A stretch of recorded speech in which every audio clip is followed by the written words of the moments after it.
Continuamos. En esta ocasión es un lujo porque es un referente.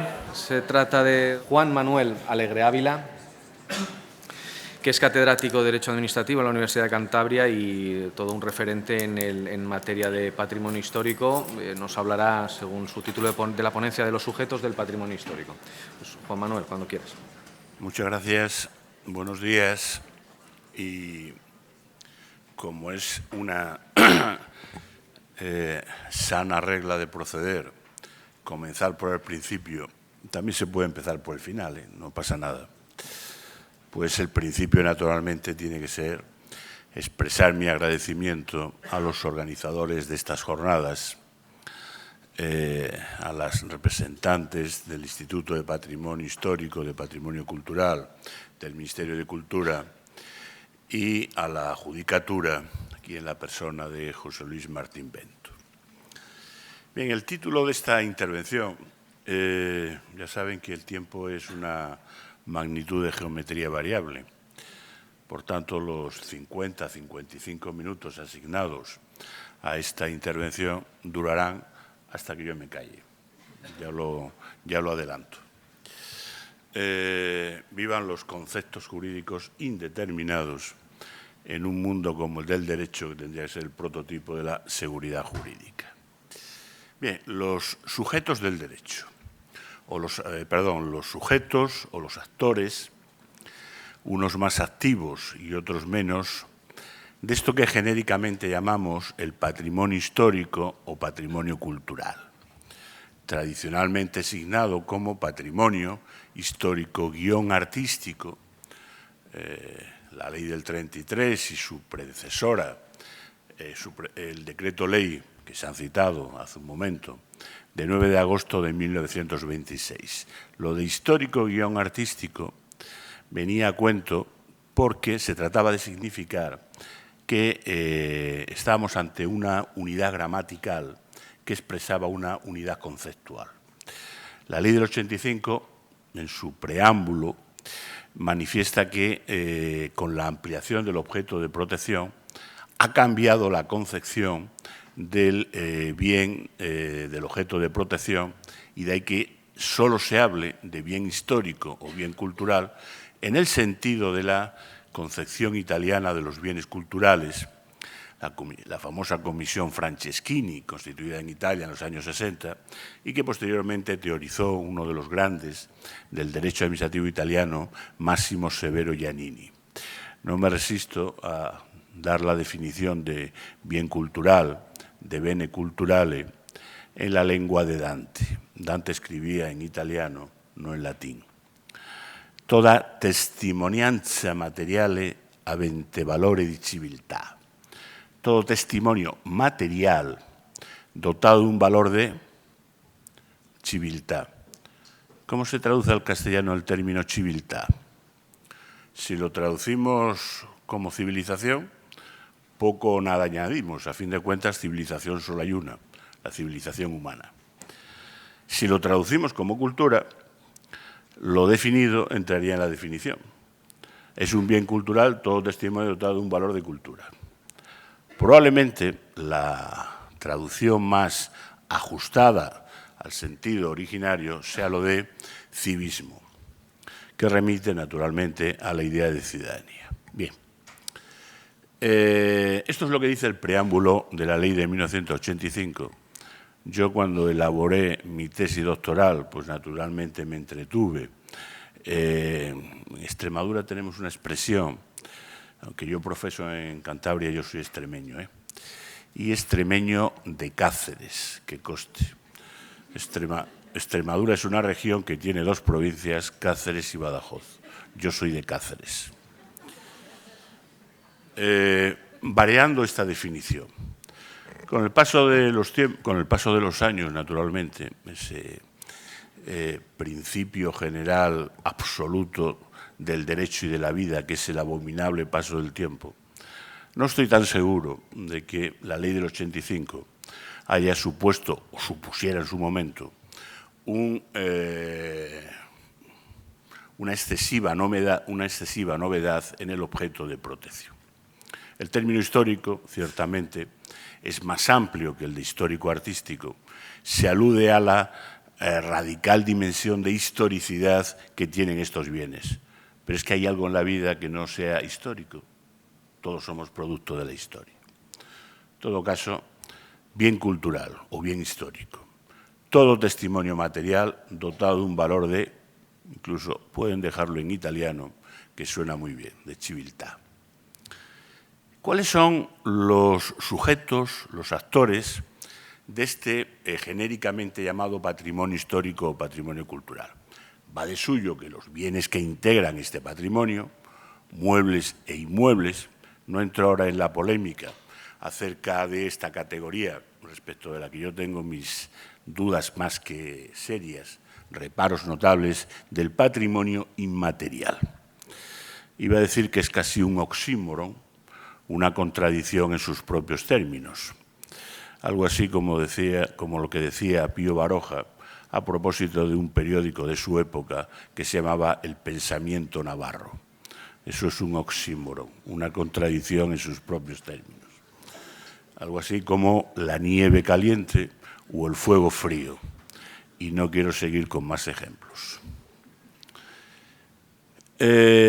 Bienes, muebles o inmuebles de titularidad pública o privada, naturalmente todos los bienes tienen un propietario, en los que concurre un mérito, un interés, un valor cualificado por una serie de notas. Lo histórico, lo artístico, lo documental, lo arqueológico, que se pueden sintetizar en lo histórico o cultural. Por tanto, ¿qué bienes integran el patrimonio histórico? Con independencia de su titularidad, pública o privada, los bienes históricos o bienes culturales. Y con esto, por vía de remisión, volvemos a la definición anterior. ¿Cuáles son los sujetos o actores de este patrimonio? No perdamos de vista esta obviedad, que los bienes históricos o bienes culturales tienen un propietario, sea una administración pública, sea un particular. Y a estos efectos, la Iglesia Católica, obviamente en España, las instituciones eclesiásticas, como eufemísticamente se refiere a ellas la Ley del 85,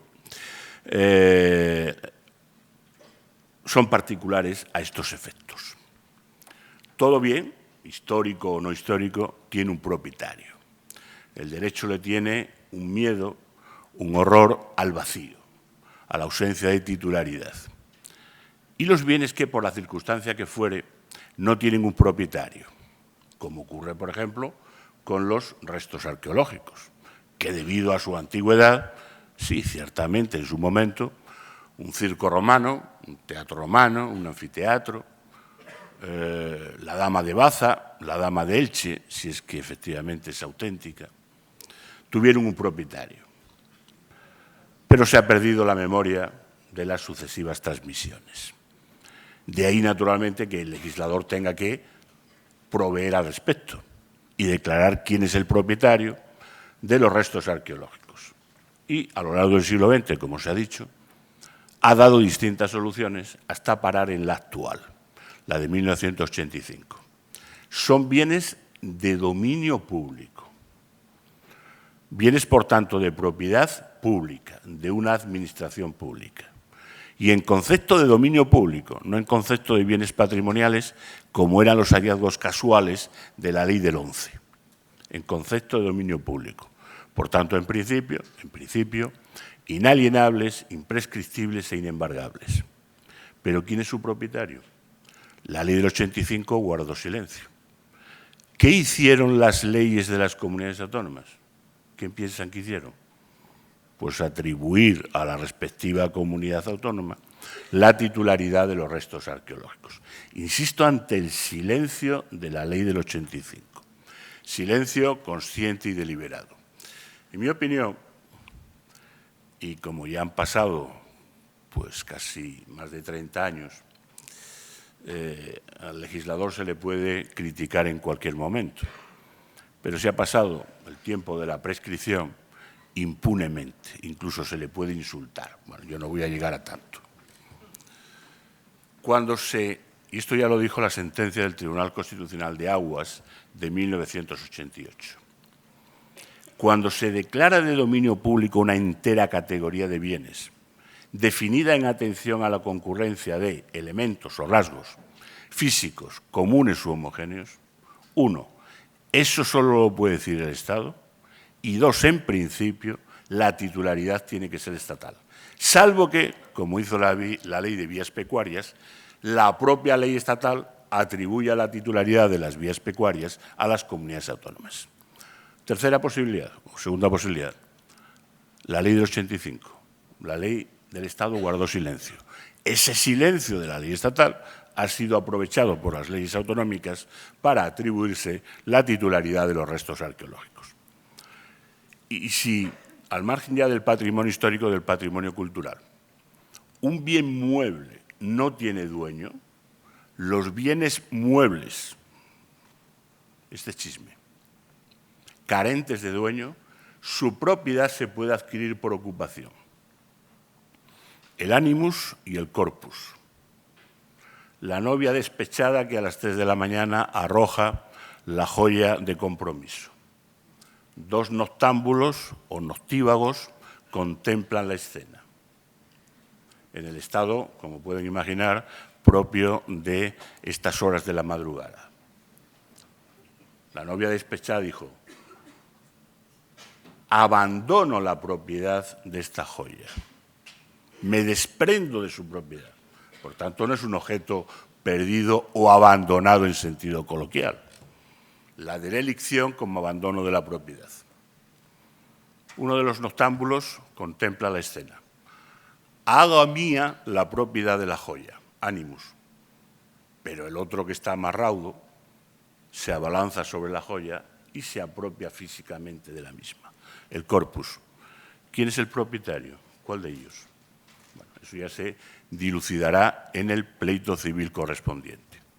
Y si es un bien inmueble, carente de dueño, el propietario, desde la ley de Mostrencos de 1835, no se asusten, esto no es un insulto, Mostrenco es que carece de dueño, es el Estado.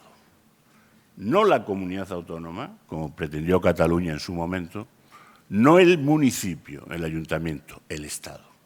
Y aquí, naturalmente, se plantea por derivación la propiedad de los inmuebles arqueológicos. Si ahora aparece una nueva dama de Baza, bien mueble, está claro ante el silencio de la ley del 85 que su propietario es la comunidad autónoma. Pero si se descubre un circo romano, ¿quién es el propietario? ¿La comunidad autónoma o el Estado? Yo, que soy de Cáceres, defiendo la propiedad del Estado. No tengo tiempo en explayarme más. Bien.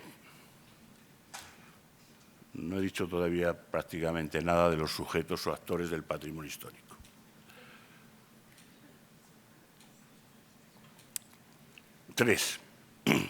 Cuatro. Ha habido una intervención en la primera ponencia muy interesante. El asunto de los profesionales del patrimonio histórico, del patrimonio cultural, y en concreto de los conservadores y restauradores.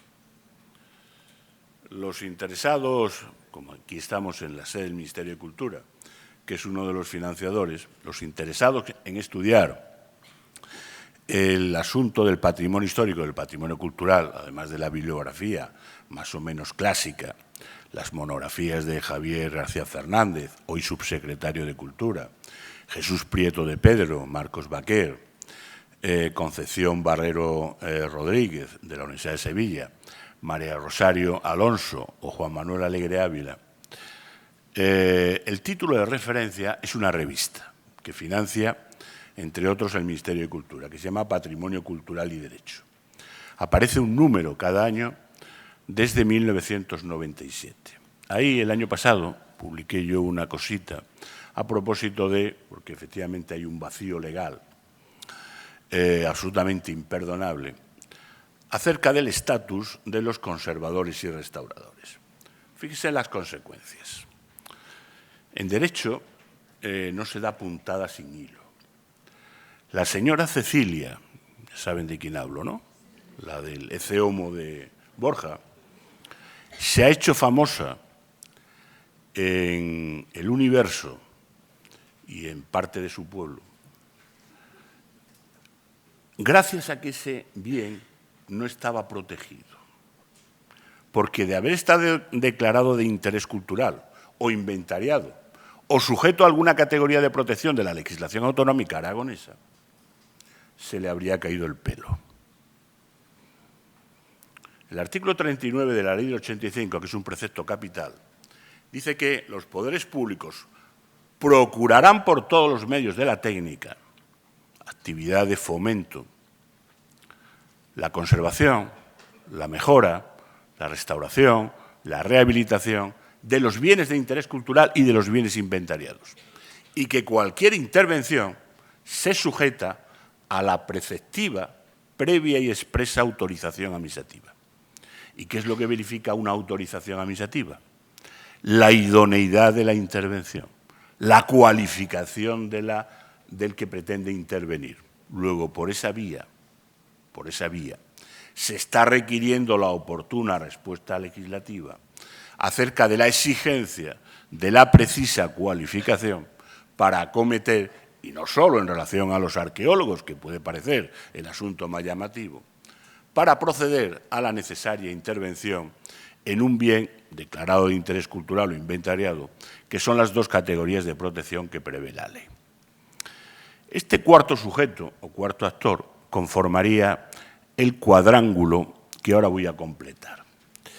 Si por un momento hacemos abstracción del conservador restaurador, o dicho en términos más genéricos, del profesional del patrimonio histórico, del patrimonio cultural, nos encontraríamos con tres sujetos. La administración pública, una administración pública, el propietario o, en general, poseedor del bien de que se trate, y, en tercer lugar, el ciudadano, que conformaría un triángulo, una especie de triángulo, más que equilátero, isósceles o incluso escaleno, cada lado del triángulo con sus propias dimensiones. Y, a su vez, dentro del lado del ciudadano, un ciudadano cualificado que sería el investigador, el estudioso, que tiene un estatuto diferenciado dentro de la Ley del 85. Un triángulo, en fin, no se asusten, ¿eh? No estoy aludiendo a una relación promiscua de carácter sexual. Esto no es una relación polígama, es simplemente una expresión gráfica. Que naturalmente los sujetos, los actores, que intervienen, cada uno en el ámbito de sus potestades, facultades, deberes, derechos, bajo la mirada del legislador, al cual a su vez el constituyente, artículo 46, le ha mandado, dicho en términos coloquiales, hacer los deberes. ¿Y en qué consisten estos deberes cuando se trata del patrimonio histórico? Dos palabras clave: fetiche, mantra. Artículo 46. La encomienda a los poderes públicos para que garanticen la conservación y promuevan el enriquecimiento del patrimonio histórico, artístico, cultural, monumental, como se quiera decir. Conservación y enriquecimiento son los dos fines, los dos objetivos constitucionalmente declarados. La Ley del 85, en su artículo primero, sustituye el término enriquecimiento por el de acrecentamiento, más el de transmisión a las generaciones futuras. Y, naturalmente, hay una finalidad implícita. Si hemos dicho que los bienes históricos son portadores de valores culturales, hay una cosa que es el derecho de acceso a la cultura, o, por mejor decir, el derecho de acceder a los medios, a los bienes que son portadores de valores culturales, singularmente el patrimonio histórico. Entre paréntesis, en fin, aunque a estas alturas ya no es cuestión de enredarse en una discusión sobre palabras, en una logomaquia. Yo prefiero el término histórico al de cultura por una razón: para evitar incurrir en un fenómeno de sinécdoque, que es tomar la parte por el todo. Ciertamente los bienes históricos son portadores de valores culturales, de ahí la noción, la concepción de los bienes culturales italianas. Pero, naturalmente, la cultura no se agota en el patrimonio histórico. Las artes escénicas, el teatro, el ballet, la danza, la ópera, son cultura, que duda cabe, pero no caen bajo el objeto de protección de esta legislación. De todos modos, hablen de patrimonio histórico, de patrimonio cultural, de patrimonio histórico y cultural, como hace la ley de Extremadura, o de patrimonio histórico, artístico y cultural, como hace la ley de La Rioja, que, como fue de las últimas, aprovechó para llevarse por delante todos los calificativos. Por cierto que en el Estatuto de Autonomía de La Rioja se dice que la comunidad autónoma asume competencias en materia de cultura porque el castellano nació allí. En fin, no seré yo quien discuta tan enfática declaración. El constituyente, el legislador. Grábense estos dos términos: conservación y enriquecimiento. Lo cual nos pone en la pista de dos, hay una tercera, formas de acción de la administración pública. Policía, control, garantía de la conservación. Fomento, el enriquecimiento, el acrecentamiento del patrimonio histórico. Precepto prototípico emblemático, el artículo 39. Ahí está sintetizada la historia de la restauración. Ahí está Viollet Leduc, ahí está John Ruskin, ahí está Camilo Sitte. La tesis, la mayor intervención. La antítesis, la menor intervención posible. Como siempre, que no es una tercera vía. La síntesis, una solución de compromiso. Camilo Boito.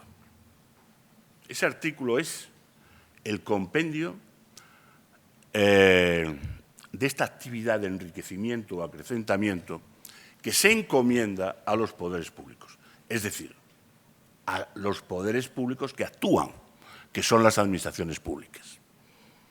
El legislador legisla, prescribe, la administración actúa. Y la tercera forma de acción, que explicamos a los alumnos de Derecho Administrativo, ahora en el grado de Derecho, pasan de la filosofía de Aristóteles en segundo de BUP a las formas de acción de la administración en primero de Derecho. El shock para las pobres criaturas es tremendo. Menos mal que pasamos de puntillas sobre la institución de la responsabilidad patrimonial de la administración pública, no sea que alguno demande civilmente a la universidad por los daños psíquicos causados en la mente de tan tiernas criaturas. El servicio público. El patrimonio histórico es un prototipo, una síntesis de todas las formas de acción administrativa. La policía o control, autorización y, si se actúa a posteriori, orden de ejecución y también sanciones. El fomento, artículo 39. La conservación, la rehabilitación, ayudas públicas para el servicio público. También se ha citado hace un momento a propósito del complejísimo asunto del reparto de competencias entre el Estado y las comunidades autónomas. Archivos, bibliotecas y museos. La legislación de patrimonio histórico es un magnífico ejemplo, compendio, de cómo actúa la administración pública. Controlando, fomentando, llevando a cabo prestaciones de servicio público. Una ley, por cierto, que después de la, iba a decir, malhadada sentencia del Tribunal Constitucional de 1991, no lo voy a decir. Yo le estoy muy agradecido al Tribunal Constitucional. Me pasé allí 5 años como letrado y, en particular, los últimos días de cada mes, pues se me ponía una sonrisa amplia cuando recibía la nómina del Tribunal Constitucional. No voy a hablar mal del Tribunal Constitucional, y en concreto de esta sentencia. Luego diré algo al respecto cuando concrete el asunto de las administraciones públicas. La legislación de patrimonio histórico, insisto, es un magnífico ejemplo de cómo actúa la administración pública, lo que llamamos las formas de acción de las administraciones públicas. Una administración pública, un propietario, en general el poseedor, el título jurídico en virtud del cual se posee el bien para el derecho del patrimonio histórico, en principio es irrelevante. Y el tercer elemento de este triángulo, lo podemos ampliar a un cuadrángulo con los profesionales del patrimonio histórico, el ciudadano, un vector del cual está cualificado por ciudadanos especialmente estudiosos, los investigadores. Naturalmente, la posición de la administración pública como garante de la conservación del patrimonio histórico está íntimamente enlazada con los deberes impuestos a los poseedores de bienes históricos. Unos deberes que tienen naturalmente un carácter funcional o finalista. Lograr la conservación, la adecuada protección de los bienes históricos y lograr permitir el acceso al disfrute, a la contemplación, al goce de los valores culturales de estos bienes por parte de los ciudadanos. Hay una correlación inexcusable entre estos tres factores o elementos: la administración, el propietario poseedor y el ciudadano. Fíjense, no era un jurista, pero el autor de Nuestra Señora de París ya lo vio perfectamente en el siglo XIX, cuando decía, estoy hablando de Víctor Hugo, en todo edificio hay dos elementos: su uso, que corresponde al propietario, y su fachada, es decir, su belleza, que corresponde, pongan esto en cursiva o entre comillas, que corresponde a todos los ciudadanos. Esto es lo que ahora llamaríamos el derecho de visita pública. El derecho que cualquier ciudadano tiene a visitar un bien mueble o inmueble, aunque esto originariamente estaba pensado para los bienes inmuebles, también es de aplicación a los bienes muebles. 4 días al mes, en días y horas previamente establecidos. Artículo 13.2, en relación a los bienes declarados de interés cultural, la categoría de protección más importante que prevé la Ley del 85. 4 días al mes. El Reglamento de Desarrollo de la Ley del 85, de enero de 1986, concretó el alcance de este deber para el propietario, derecho para cualquier ciudadano, de la manera siguiente. Los ciudadanos españoles, gratuitamente, 4 días al mes y 4 horas cada día, en días y horas previamente señalados. Por tanto, si se trata de un bien inmueble, en la fachada, en lugar visible, tiene que aparecer una placa donde se especifiquen estos elementos. Y en todo caso, en el Registro General de Bienes de Interés Cultural, tiene que llevarse la consignación pertinente acerca de los días y horas de obligada visita.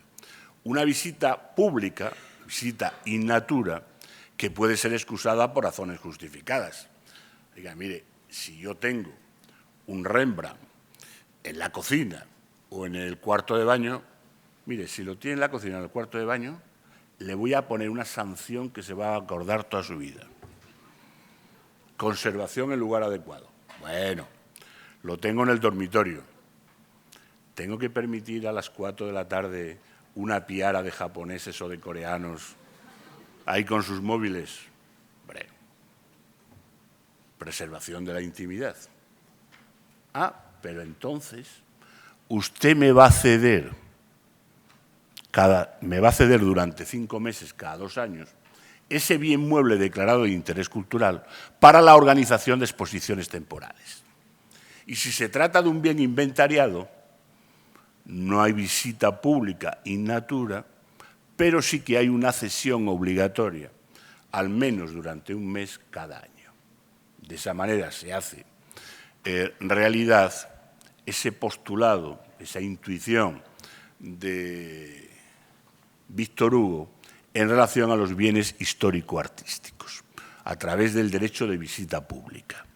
In natura o mediante sucesión a las organizaciones públicas correspondientes para la organización, para la exposición que sea menester. El derecho de visita pública. Sin entrar, naturalmente, a lo que yo dediqué en mi tesis doctoral, algunas páginas, en fin, ya saben, el título hay que ser doctor. Si uno fuera doctor en Alemania sería Herr Doktor. Entraría gratuitamente en todos los sitios. Estamos en España. La importancia del doctorado ha llevado a tantos políticos a intentar ser doctores de aquella manera. Algo tendrá, como suele decirse, el agua cuando la bendicen, ¿no? Bien, el derecho de visita pública. ¿Qué decía Giannini a este respecto?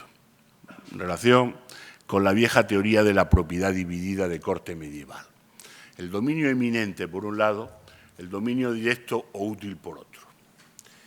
Que el bien cultural era un bien inmaterial, de titularidad pública, por tanto, llamado al goce, al disfrute, a la contemplación públicos. ¿Cómo que el bien cultural es un bien inmaterial? Aquí está la finezza de los italianos. Si de los jesuitas se decía que eran capaces de partir un pelo en 4 partes, en sentido longitudinal, los italianos lo parten en 40. Que una cosa es el soporte material, el bien, la cosa en sentido jurídico civil, y otra cosa distinta es el bien jurídico, la utilidad, la ganancia, la ventaja. Bueno, como elucubración mental está bien, pero ciertamente las meninas solo se pueden proteger si se protege el soporte. Aunque también habría que hacer una matización. Y la historia nos pone de manifiesto cómo,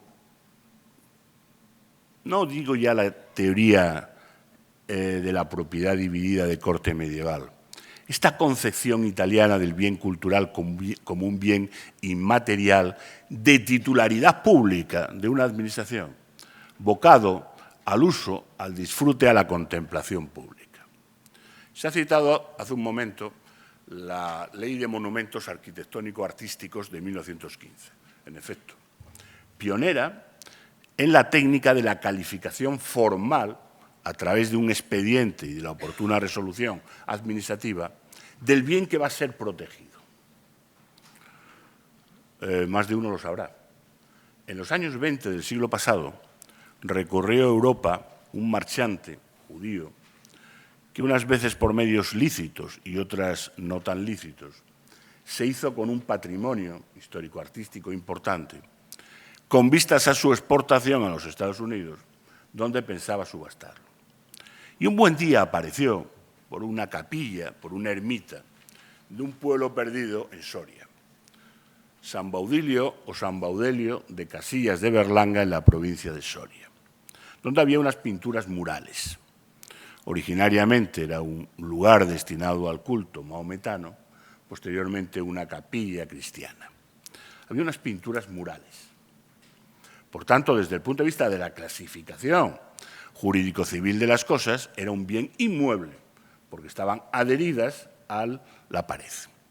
Bueno, a través de una técnica novedosa, novedosísima para la época, estas pinturas murales fueron literalmente arrancadas de la pared. Hubo unas diligencias penales, por si eso era constitutivo de un delito de daños, que fueron archivadas. Y la Administración, qué placer cuando el moderador te pasa una nota conminándote a que acabes en 10 minutos, cuando todavía no has dicho prácticamente nada. Pero no se fíen, ¿eh? El que avisa no es traidor. Y ya les dije que el tiempo es una magnitud de geometría variable. Los 10 minutos los podemos dejar en 6,5. ¿Qué hizo la Administración? Prohibió la exportación. Decisión administrativa, que se recurrió ante los tribunales de lo contencioso administrativo. Pero como la capilla no estaba declarada monumento arquitectónico artístico, esas pinturas murales eran de libre exportación. Luego, con el tiempo, fueron recuperadas parcialmente por el Estado español, para que vean la importancia de las técnicas formales de protección. La Administración, obviamente, el ejercicio de sus potestades de control, de vigilancia, de supervisión, a través de la técnica de la autorización, si tiene carácter previo, a través, tratándose, por ejemplo, de un bien inmueble declarado de interés cultural, de la oportuna orden de ejecución. Y tanto en el caso de los bienes muebles o inmuebles, a posteriori, sancionando las conductas constitutivas de infracción administrativa. Y, por supuesto, velando por la regular y correcta salida del territorio nacional de los bienes integrantes del patrimonio histórico. Los bienes de interés cultural son inexportables, al menos con carácter definitivo. Los bienes inventariados se pueden exportar, pero con autorización. Y autorización, además, del Ministerio de la Administración General del Estado, aunque el permiso de exportación lo tramita la correspondiente comunidad autónoma. La denegación de del permiso de la autorización de exportación es enteramente discrecional. Y además la Administración, en el supuesto de denegar el permiso, la autorización de exportación, no está obligada a quedarse con el bien por el valor declarado, a ejercitar esta facultad de adquisición preferente. Son dos cosas perfectamente disociables. Discrecionalidad a la hora de resolver las solicitudes de exportación de los bienes inventariados. Y para el supuesto de denegación del permiso, posibilidad, que no obligación, de ejercer la adquisición preferente, eso sí, por el valor declarado. Naturalmente, salvo que el destino del bien sea un país de la Unión Europea, la exportación autorizada por la Administración está sujeta a la oportuna tasa, en función del valor declarado, que la Administración puede incrementar. Planteamiento del solicitante del permiso. Voy a declarar un valor relativamente bajo, así me ahorro la tasa. Así, pues ahora me quedo con el bien. Facultad de adquisición preferente. La policía no es tonta. Actividad de fomento. Antes me he referido a ella. El otorgamiento de ayudas para la conservación, mejora, rehabilitación de los bienes declarados de interés cultural o inventariados. Como sobre el propietario o poseedor pesan una serie de deberes exigibles por la Administración, y aquí permítanme una disquisición jurídica, muy de manera telegráfica, para que entienda la diferencia entre deber y obligación. Se habla del deber tributario, el deber de sostener, el deber de contribuir al sostenimiento de las cargas públicas. Pero ese deber se concreta en el pago de una serie de tributos, rentas, sociedades, IVA, lo que fuere. Pues bien, cuando la Administración requiere al particular para que cumpla con ese deber, el deber se torna ya en obligación. Es decir, la obligación es la concreción, la singularización, la particularización del deber. ¿Cuál es el estatuto básico del propietario, en general poseedor, de un bien histórico-cultural? Como dice el artículo 36.1, el deber de conservación, mantenimiento y custodia. Consecuentemente, su utilización está supeditada a que no se ponga en riesgo la conservación del bien. Y para el supuesto de que así ocurra, la Administración puede requerir al particular, incluso con la conminación de la expropiación forzosa, para que lleve a cabo las obras de ejecución oportunas. Conservación, mantenimiento y cuidado y custodia. En relación a los bienes muebles o inmuebles declarados de interés cultural e incluidos en el inventario general. Y el artículo 52, para el patrimonio documental, concreta estos deberes del propietario. Pero claro, si al final, como dice el preámbulo de la Ley del 85, sobre el propietario, sobre el poseedor de un bien histórico, pesa una serie de deberes, y ciertamente no magros ni de escasa entidad. La propiedad histórica, como la nobleza, obliga, y obliga de una manera intensa.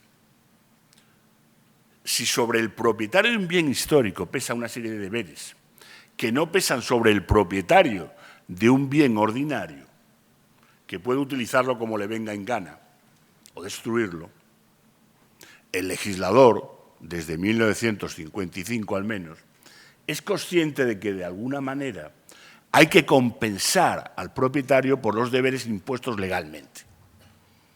De ahí la declaración del artículo 69. Como fomento al cumplimiento de los deberes y compensación a las cargas establecidas por la ley, se establecen una serie de ordinario, beneficios fiscales, deducciones o reducciones en los distintos tributos. Y no solo, como hacía la ley Malraux, André Malraux, el que fuera ministro de Cultura del general de Gaulle, que contempló la posibilidad de pagar el impuesto de sucesiones para aquellos herederos que no tuvieran dinerario y antes de malvender su colección, con bienes heredados. Esa posibilidad, el legislador español la ha extendido al pago de cualquier tributo. Y no solo en relación a los bienes culturales, a los bienes declarados de interés cultural o bienes inventariados, que son las dos únicas categorías de protección que prevé la ley del Estado. Las leyes de las comunidades autónomas han creado otras categorías de protección. Como siempre, tiene que venir el Papa Estado. Los beneficios fiscales previstos en la legislación estatal se extenderán no solo a los bienes objeto de declaración al amparo de alguna categoría de protección de la Ley del 85, sino también a los bienes que hayan sido objeto de declaración de protección al amparo de las categorías singulares y específicas previstas en la correspondiente ley autonómica. El investigador, la posibilidad de, previa solicitud razonada, acceder al estudio de estos bienes. De interés cultural, artículo 13.2, inventariados, 26.6 de la ley, o específicamente bienes del patrimonio documental, un archivo de titularidad privada. En este caso, el estudio in natura puede ser sustituido por el depósito en un archivo, biblioteca o centro análogo que reúna las adecuadas condiciones de conservación y de seguridad. El ciudadano en general, el derecho de visita pública. Y también se ha aludido a ello como mecanismo reaccional, la acción popular. No digan acción pública. La acción pública es privativa del fiscal en los procesos penales. Esta es la acción popular, no en el ámbito penal, donde también existe, sino en el ámbito del patrimonio histórico. Cualquier ciudadano, por el mero hecho de serlo, puede exigir de la Administración primero y después, a través del oportuno recurso contencioso administrativo, el respeto de la legislación histórica. Un mecanismo de carácter reaccional. Claro que para eso hay que tener conciencia, civismo, hay que gastarse el dinero, hay que perder el tiempo y probablemente quedar mal con los vecinos y, si es un pueblo pequeño, con el alcalde. Pero, hombre, ¿cómo se te ocurre impugnar la licencia de esta ermita, de esta casona que a nadie interesa, porque yo me lo creo, soy ciudadano. Obra en conciencia, la acción pública, perdón, la acción popular. Y termino con el sujeto con que empecé. 3 minutos. La administración pública. ¿Qué administración pública? Si en España tenemos 3 niveles de autogobierno, el estatal, el autonómico y el local, básicamente el municipal. ¿Cuál es la administración competente para aplicar, para ejecutar esta legislación? Y cuando hablo de legislación, hablo, y solo me refiero a las normas de cabecera, tanto a la ley del Estado, la ley del 85, como a la correspondiente ley autonómica, que a estos efectos forman un binomio indisociable. Obviamente, la administración del Estado, cuando es competente, solo aplicará la ley del Estado, pero la comunidad autónoma o el ayuntamiento aplicarán conjuntamente la ley del Estado y la ley autonómica. Se ha aludido por el magistrado que ha intervenido con carácter previo. En fin, no es asunto de mi negociado, obviamente, el reparto de competencias entre el Estado y las comunidades autónomas, sin perjuicio de lo que ahora voy a decir, que como se refiere a uno de los sujetos del patrimonio, la cita naturalmente es obligada. Las colisiones normativas entre la ley del 85 y las leyes autonómicas son numerosas. Se pueden contar por decenas. Yo lo hice hace algunos años, un artículo publicado en la Revista Española de Derecho Administrativo, donde me referí únicamente a las más llamativas. El Estado central, el Estado aparato, después de la sentencia del Tribunal Constitucional de 1991, no se ha atrevido a impugnar las leyes autonómicas. Solo lo ha hecho una ocasión, con la ley, precisamente se ha citado, la segunda ley del patrimonio histórico de la Comunidad de Madrid. Y en este caso no fue el presidente del Gobierno de la Nación, que es el que está legitimado para interponer un recurso de inconstitucionalidad. Fue un grupo parlamentario en el Senado. Y el Tribunal Constitucional, efectivamente, dictó esta muy importante sentencia, la 122 del 2014, que junto con la 17 de 1991 conforman el corpus jurisprudencial en materia de patrimonio histórico. El problema en materia de patrimonio histórico, y de ahí las dificultades de la delimitación competencial, es que los títulos competenciales del Estado solo son 2. Defensa contra la expoliación y la exportación. La exportación, desde el punto de vista conceptual, está claro, la entrada y salida de bienes históricos. ¿Pero qué se entiende por expoliación? El legislador de 1985 dio una definición amplia, amplísima de expoliación en el artículo 4, que fue avalada por el Tribunal Constitucional. El Tribunal Constitucional dijo, y esto es con lo que hay que quedarse, que en virtud del título Defensa contra la expoliación, el Estado, es decir, las Cortes Generales, están legitimadas para definir este patrimonio y establecer, que es lo importante, las categorías de protección, es decir, el régimen jurídico anudado a los bienes previamente declarados.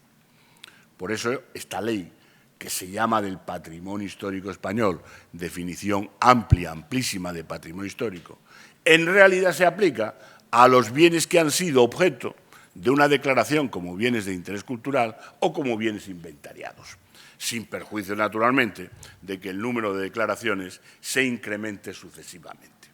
Ese es el problema. Y además, el Tribunal Constitucional, como dijo en esa sentencia del 2014, interpreta casuísticamente, tiene el monopolio de defensa contra la expoliación. O dicho de otra manera, la ley del 85 no es parámetro de enjuiciamiento de las leyes autonómicas. Y así se llega al contrasentido, lo tengo también en Patrimonio Cultural y Derecho, cuando me ocupé de esta sentencia, se llega al contrasentido, al menos yo no lo entiendo. El Tribunal Constitucional anula el precepto de la Ley de Madrid que regulaba la visita pública, porque constreñía la visita pública solo a los bienes inmuebles de titularidad pública. Dejaba fuera los bienes muebles y, por supuesto, los de propiedad privada. Y el Tribunal Constitucional lo considera inconstitucional por entender que eso vulnera la competencia del Estado de defensa contra la expoliación. Hombre, eso será otra cosa, pero no es defensa contra la expoliación. Ese es el gran problema en materia competencial, que la Ley del 85, interpretada a su vez por la sentencia del Tribunal Constitucional, no es parámetro de enjuiciamiento de las leyes autonómicas. Aunque, insisto, las colisiones normativas entre la ley estatal y la ley autonómica pues son ciertamente numerosas, lo cual desplaza el problema a los jueces. Y ahí, en fin, no voy a entrar en esta cuestión, obviamente, se plantea la virtualidad de la cláusula de prevalencia del derecho estatal, que legitima a un juez para inaplicar una ley autonómica que entra en contradicción con la ley estatal. Solo que esto ha sido limitado por el Tribunal Constitucional a dos supuestos que no son del caso. Bien. Vuelvo y con esto termino al asunto de las administraciones competentes. ¿Quiénes son? Todas. Tanto la Administración General del Estado como las administraciones de las comunidades autónomas y los entes locales. El fundamental artículo 6, interpretado por el Tribunal Constitucional en esta sentencia del 91, en consonancia con la facultad para efectuar las declaraciones de interés cultural. Con carácter general, las administraciones ordinarias del patrimonio histórico son las comunidades autónomas. Por tanto, las competencias ejecutivas de la Administración General del Estado tienen un carácter de atribución. 1. Cuando así se señale expresamente en la ley, por ejemplo, en materia de exportación. 2. Cuando sea necesaria su intervención en la defensa contra la expoliación y la exportación. Cláusula residual que nos remite al asunto, me gustaría hablar de él, pero sí que no tengo tiempo, el bien de interés cultural, el Cabañal en Valencia, que es un magnífico ejemplo de la utilización del título competencial defensa contra la expoliación por vía subsidiaria. Un ejemplo maravilloso de cómo funcionan las cosas en este país. Y, en tercer lugar, cuando se trate de bienes del patrimonio nacional, es decir, los bienes propiedad del Estado en sentido estricto y, además, en concepto de dominio público, afectos al uso, al servicio de la corona de la jefatura del Estado. El Tribunal Constitucional, en esta sentencia de 1991, que era uno de los supuestos en que expresamente la Ley del 85 atribuía la competencia ejecutiva a la Administración del Estado, 9.1 en concreto para efectuar las declaraciones de bien de interés cultural, dijo que esta facultad, esta potestad del Gobierno, del Consejo de Ministros, debía limitarse a los supuestos de bienes del patrimonio nacional o bienes adscritos a servicios públicos gestionados por el Estado. En todos los demás supuestos, el competente para efectuar la declaración de bien de interés cultural es la comunidad autónoma. Cuando estaba leyendo esta parte de la sentencia del 91, que concluyó afirmando que con carácter general, salvo en estos dos supuestos, patrimonio nacional y bienes adscritos a servicios públicos gestionados por el Estado, la competencia debe ser de la comunidad autónoma, me estaba acordando de aquella anécdota, que no es tal, porque está en el diario de sesiones de la época, atribuida a Cánovas del Castillo, cuando defendió en las Cortes de la época el artículo de la Constitución, de lo que luego fue la Constitución de 1876, la Constitución canovista, la Constitución de la Restauración borbónica en la persona de Alfonso XII, en que se definía a los españoles. ¿Quiénes eran los españoles? El Código Civil es posterior, es de 1889. Y cuando al bueno de don Antonio se le acabaron los argumentos, terminó diciendo que español es el que no puede ser otra cosa. Pues bien, la sentencia de 1991, después de desgranar los argumentos por los que esta competencia ejecutiva debe, con carácter general, corresponder a la comunidad autónoma, a mayor abundamiento, a veces es preferible callarse, dice el Tribunal Constitucional, la importancia del adverbio, ya la importancia de ser honrado, la importancia de llamarse Óscar. Que esta competencia debe corresponder a las comunidades autónomas, porque los bienes de interés cultural, insisto, la categoría de protección más importante, están situados normalmente en alguna comunidad autónoma. ¿Y dónde si no van a estar situados normal o anormalmente los bienes de interés cultural? El argumento o pseudoargumento se lo podía haber ahorrado. Bien, como esta magnitud variable que es el tiempo, ahora sí ha dicho basta, pues nada más y muchas gracias.